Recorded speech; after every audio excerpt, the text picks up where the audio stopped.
Senior anchor person Nadeem Malik साहब ने भी हमें ज्वाइन किया। नदीम साहब, क्या आपका कमेंट है इस पर?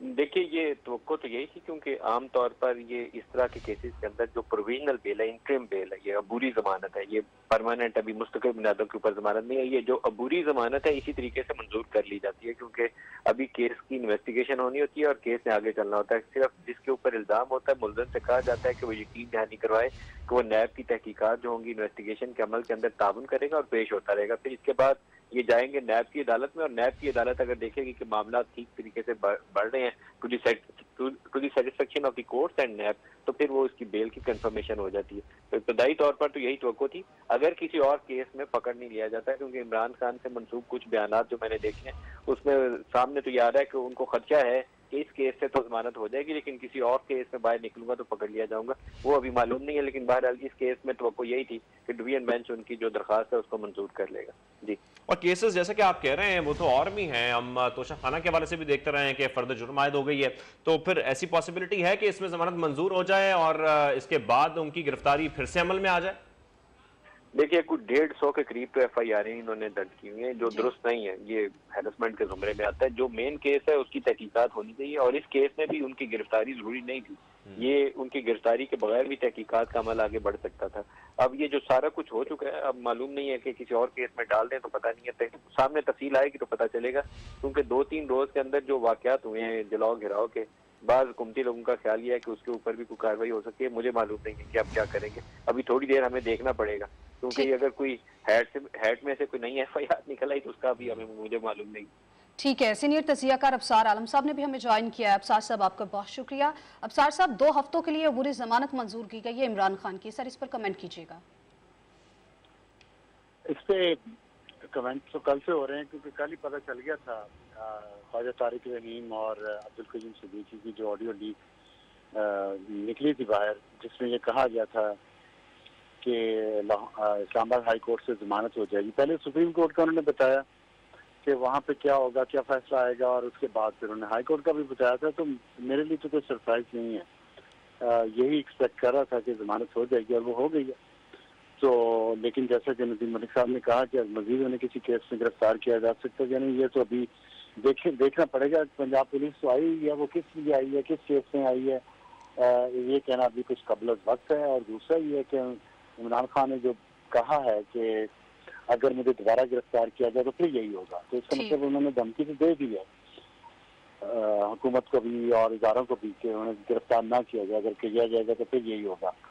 कल IB की रिपोर्ट भी आई थी कि इमरान खान की रिहाई की सूरत में भी, एक तो गिरफ्तारी की बात है ना, अगर रिहाई की सूरत में भी दोबारा हंगामे होंगे पूरे मुल्क में, और शायद तनसीबात को निशाना भी बनाया जाएगा।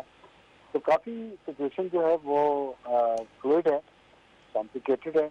देखना है कि किस तरह दोनों अतराफ इसको आगे करती हैं। इस वक्त तो जाहिर है बेयकीनी की हालत है पूरे मुल्क में, डिजिटल मीडिया भी बंद है, लोग इंटरनेट भी सही नहीं चल रहा है, लोग एक दूसरे से बात ही कर रहे हैं, अफवाहें फैल रही हैं। तो किसी पर इल्जाम डाल रहा है कोर्ट कमांडर हाउस को, जिना हाउस को आगे जाने का, कोई किसी पर डाल रहा है।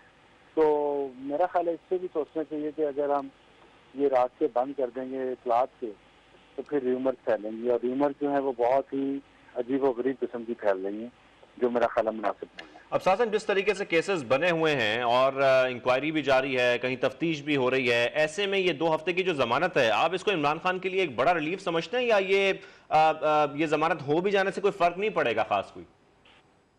रिलीफ नहीं, इस वक्त तो ये इमरान खान की विक्ट्री है कि उसने पूरे सिस्टम को तहस नहस कर दिया है, और उसकी पार्टी ने ये साबित कर दिया है कि उनकी जड़ें कितनी गहरी हैं, फौज के अंदर भी और अदलिया के अंदर भी और मीडिया के अंदर भी और पूरे निज़ाम में, और वो लोगों को मोबिलाइज कर सकते हैं अक्रॉस द कंट्री, और वो किसी भी जगह अगर उनके खिलाफ फैसला आए वो किसी भी जगह हमला कर सकते हैं और उसको तबाह कर सकते हैं, उसको आग लगा सकते हैं।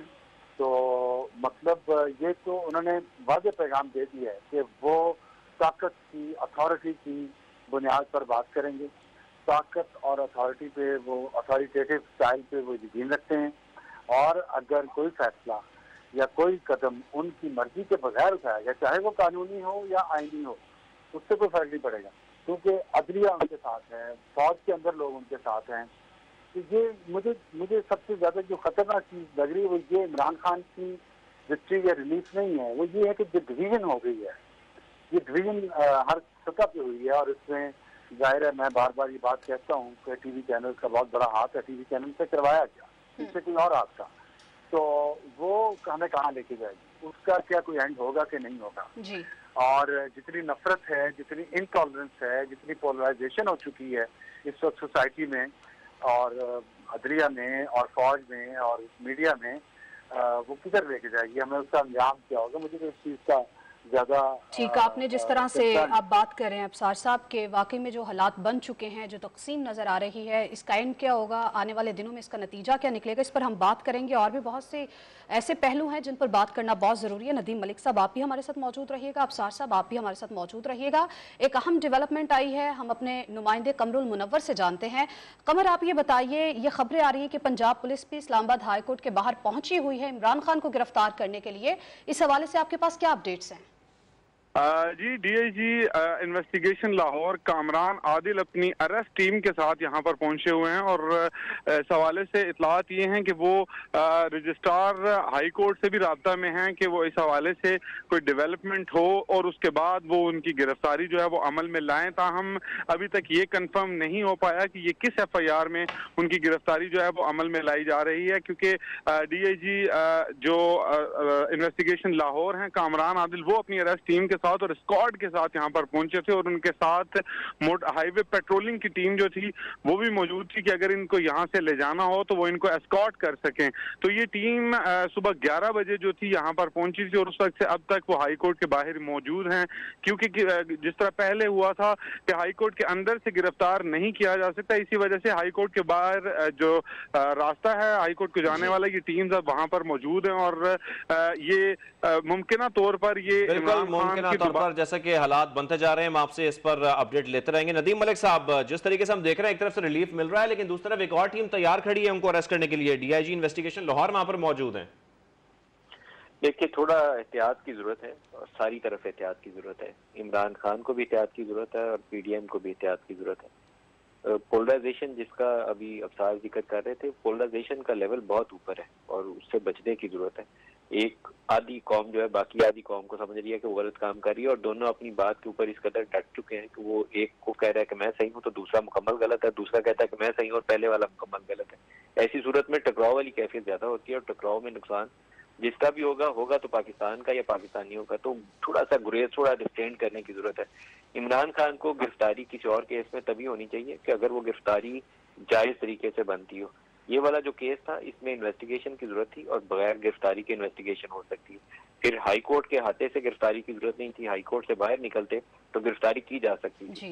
ये मामला सुप्रीम कोर्ट के सामने आके यही होना था। सुप्रीम कोर्ट ने कहना था कि गलत तरीके से आपने पकड़ा है, तरीकाकार दुरुस्त नहीं है। सुप्रीम कोर्ट ने कुछ वहाँ चीफ जस्टिस साहब ने ऑब्जर्वेशन ऐसी दी कि गुड टू सी यू और दूसरी चीजें जिससे पीडीएम का सख्त रिएक्शन है। फिर दूसरा उनका जो ऑर्डर था कि 1 घंटे में यहाँ पेश करें, उसके बगैर भी वो जमानत पे रिहाई का हुक्म दे सकते थे। तो थोड़ा दरमियानी रास्ता अपनाने की सारों को जरूरत है जो काबिल कबूल रास्ता हो। अभी वो 15 को केस की खबर आ रही है कि वो 14 मई की तारीख गुजर जाएगी तो 15 को प्रोसीडिंग का आगाज होगा। 15 को जब बेंच बैठेगा तो कंटेम्प्ट का नोटिस सर्व करेगा। तो फिर क्या होगा, ये मुझे कोई समझ नहीं आती कि इस वक्त हम पाकिस्तान के साथ करना क्या चाहते हैं। तबाही वाले रास्ते के ऊपर सारे पूरी जोर से पूरी कुव्वत लगा रहे हैं कि पाकिस्तान बचे नहीं या पाकिस्तान के लोगों का कुछ बचे नहीं। तो थोड़ा खौफ खाएं सारे, जिन्हें रहम करें पाकिस्तान की हालत के ऊपर। ठीक, पाकिस्तान की जो हालत बन चुकी है इस पर नदीम साहब एक कमेंट है, मैं वो आपसे लेना चाहूंगी।